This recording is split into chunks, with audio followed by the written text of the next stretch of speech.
এসেছি আবার আজকে আলসিফের এখানেও না দারুণ সুন্দর সব হেরিটেজ প্রপার্টি, যেটা দুবাইয়ের বলেছিলাম আপনাদেরকে আগে একটা ব্লগে শেয়ার করেছিলাম। তো সেম এখানে রামাদানের জন্য মানে পুরো চারিদিকটা সাজিয়েছে।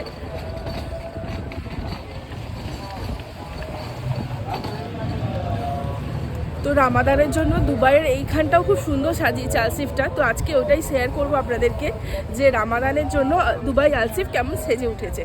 তো চলুন ব্লগটা দেখুন। নমস্কার বন্ধুরা, কেমন আছেন সবাই? আশা করি সবাই ভালো আছেন। শিউলির প্রবাসের জীবনযাপন ব্লগে আপনাদের সকলকে আরও একবার স্বাগত জানাই। আজকে আমি এসেছি দুবাই আলসিফ। আপনারা সবাই জানেন রমজান মাস শুরু হয়ে গেছে, প্রায় শেষ হতেই চললো, ঈদও আসতে চলেছে। তো আমি দুবাই থেকে আপনাদের সাথে দুবাইয়ের কিছু ভ্লগ শেয়ার করছি রমজান মাসের।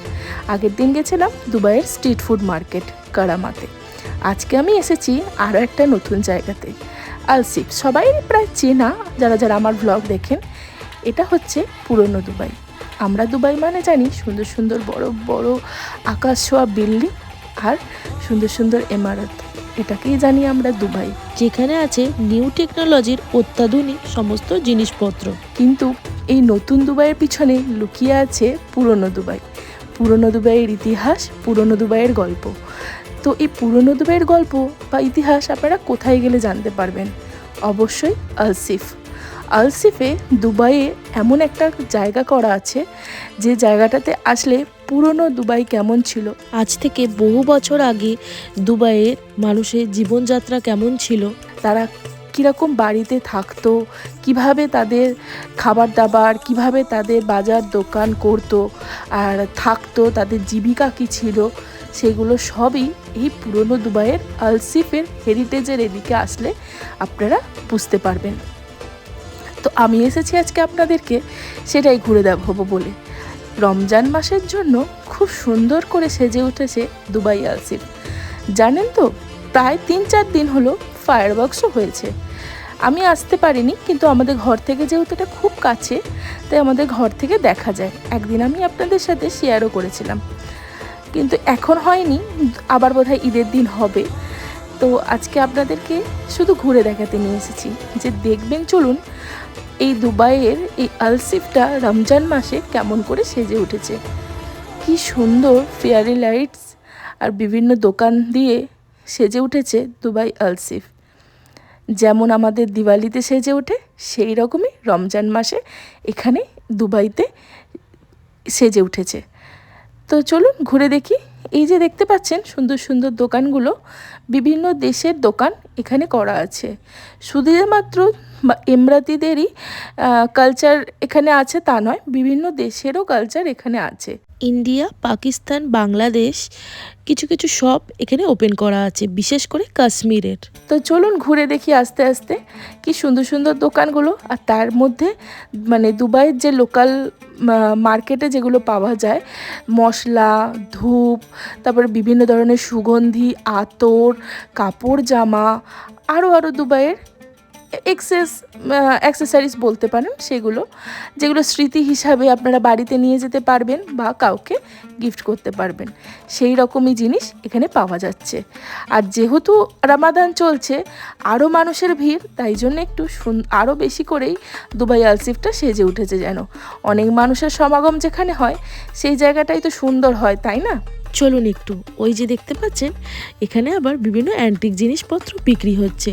দুবাইয়েরই আগেকার দিনের মানুষ যেগুলো ব্যবহার করত, সেগুলো এখানে অ্যান্টিক হিসাবে বিক্রি হচ্ছে। বিভিন্ন রকমের স্ট্রাকচার, মূর্তি, বিভিন্ন রকমের আলাদিনের প্রদীপ, উট, বাড়ি ঘর, আরও পশু পাখি, অনেক রকমের পিতলের বা অন্যান্য আরও মেটালের সমস্ত জিনিসপত্র এখানে বিক্রি হচ্ছে। সব জিনিসের নাম তো বলা সম্ভব নয়, আর আপনারা যদি কেউ ভালোবেসে থাকেন অ্যান্টিক জিনিস, অবশ্যই দুবাই আসলে এখান থেকে সংগ্রহ করে নিয়ে যেতে পারেন। আর এখানে দেখুন কিছু বড় বড় পশুগুলো রাখা আছে, কি বড় একটা চিতা রাখা আছে এখানে। আর সব থেকে নজর কাটছে এই দুটো ঝাড়বাতি, দুটো মেয়ে দুটি হাতে দুটো লান্টান তুলে দাঁড়িয়ে আছে, কি দারুণ লাগছে, তাই না?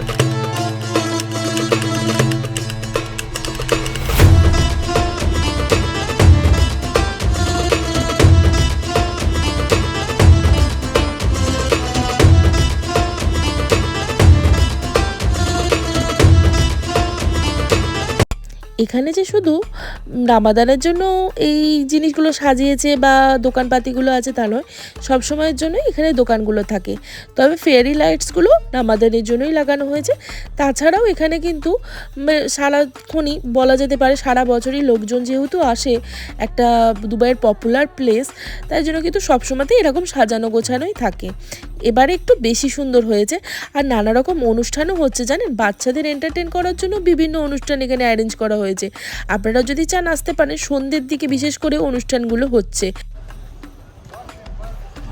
কেমন লাগছে বলো আলসি? ভালো লাগছে আরো। আরে একটু আগে আপনাদেরকে বললাম যে পুরনো দুবাই দেখাতে নিয়ে এসেছি। পুরনো দুবাইতে যে শুধু দুবাইয়ের ঐতিহ্য আছে তা নয়, ইন্ডিয়ারও একটা ঐতিহ্য বহন করছে। এখানে একটা রেস্টুরেন্ট আছে যেটা ইন্ডিয়ার রাজস্থান শহর থেকে বিলং করে। এটা দুবাইয়ের খুব ভালো ফাইন ডাইনিং একটা রেস্টুরেন্ট, চকি ধানি। যেন মনে হচ্ছে একদম আমরা রাজস্থানে চলে এসেছি, অ্যাম্বিয়েন্সটা তাই লাগছে, তাই না? তো রেস্টুরেন্টটাতে কখনো আমি আসিনি, আসলে আপনাদের রিভিউ দেবো, কিন্তু আমি শুনেছি খুব ভালো একটা ফাইন ডাইনিং রেস্টুরেন্ট। আপনারা আসতে পারেন, চকি ধানি রাজস্থান জেলায় একটা অবস্থিত। তো আপনারা অবশ্যই একবার আসতে পারেন, অ্যাম্বিয়েন্সটা তো খুবই সুন্দর। চলুন এখান থেকে এবার ওই দিকে যাওয়া যাক। চলুন এবার ওই দিকটাতে যাই। ওই দিকে কী কী বসেছে সেগুলো গিয়ে দেখি। এই জায়গাটাতে অনেকগুলো দোকান বসেছে আর দারুণভাবে সেজেছে জায়গাটা, সাজিয়েছে। আকাশ ওপরটা দেখুন, আকাশের ওপরটা যেন মনে হচ্ছে হাজার তারার বাতি জ্বলছে। কি সুন্দর লাগছে না ফেরি লাইটগুলো। আর চারপাশে চারিদিকে দোকানগুলো বসেছে, আরও সুন্দর লাগছে দেখতে। বিশেষ একটা লোক এখন নেই, যেহেতু আমি উইকডেসে এসেছি। উইকেন্ডে আসলে আরও মানুষের সমাগম হয় এখানে, তাও কিন্তু বেশ মানুষজন আছে, তাই না বলুন?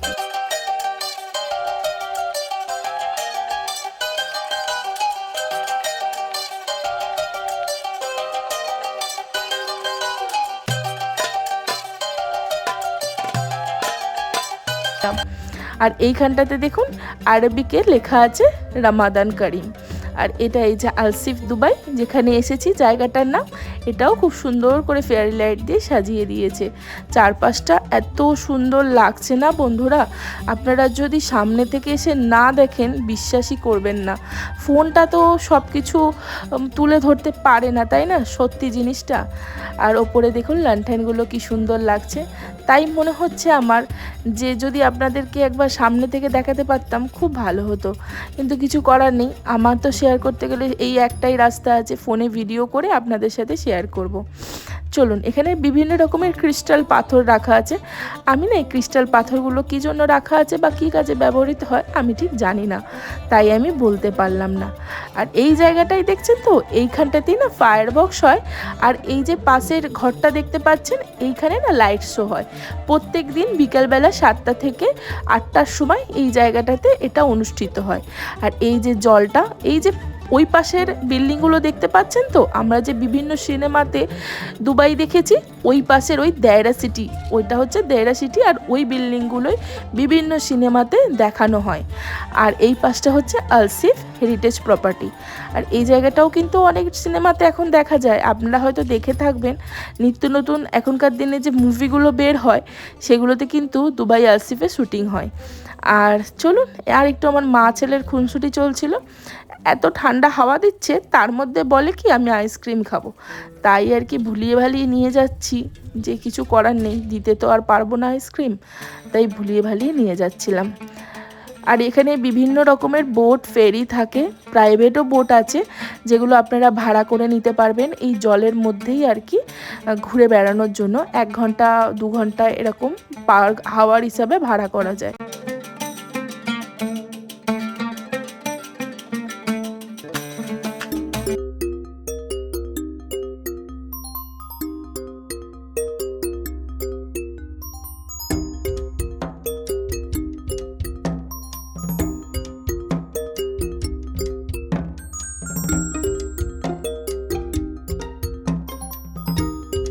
ভিতর থেকে এবারে বাইরের দিকে চলে এসেছি আমরা।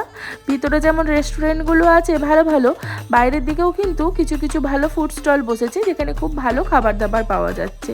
আর এই বাইরেটাও খুব সুন্দর করে কিন্তু রামাদানের জন্য সাজিয়েছে।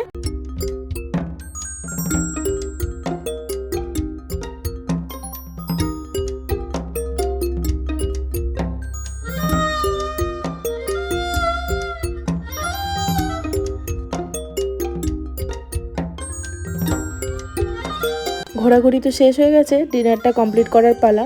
তাই জন্য খাবার খেতে চলে গেছিলাম আমরা কারামাতে এই ব্যান্ড্রা কার্টার্স ব্লু একটা রেস্টুরেন্ট আছে কারামাতে অবস্থিত।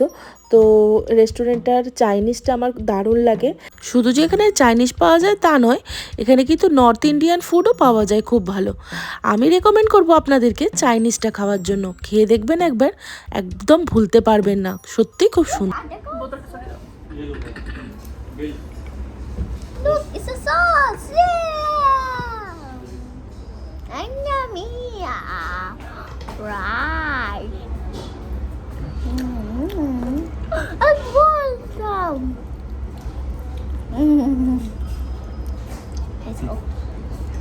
It's a pie! Someone ticket!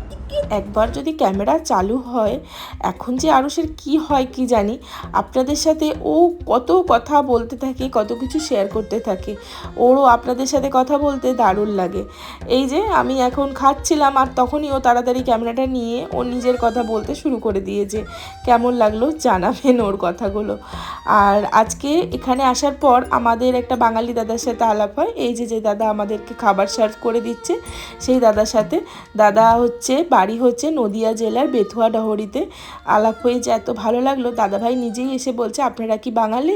কোথা থেকে আছেন আপনারা? কলকাতার। আমরাও বললাম আমরা হুগলি জেলার। দাদার বলল দাদা নাকি নদিয়া। দাদার ঠিকানা জানতে আমরা বললাম আমরাও গেছি নদিয়া জেলায়। নদিয়া জেলার আমরা দুটো শহরে গেছি, একটা হচ্ছে নবদ্বীপ আর একটা হচ্ছে মায়াপুর। তো বিশেষ বিশেষ শহরের জায়গাগুলোতেই যাওয়া হয়েছে। আর এই খাবারটা এত ভালো ছিল যে কি বলবো। এর আগেও আমরা অনলাইনে 2-3বার অর্ডার করেছি, খুব ভালো ছিল। আর আজকে সামনে বসে খেলাম, তো টেস্টগুলো অসাধারণ। আপনারাও চাইলে একবার এখান থেকে ট্রাই করে দেখতে পারেন। আশা করছি আপনাদের ভালো লাগবে।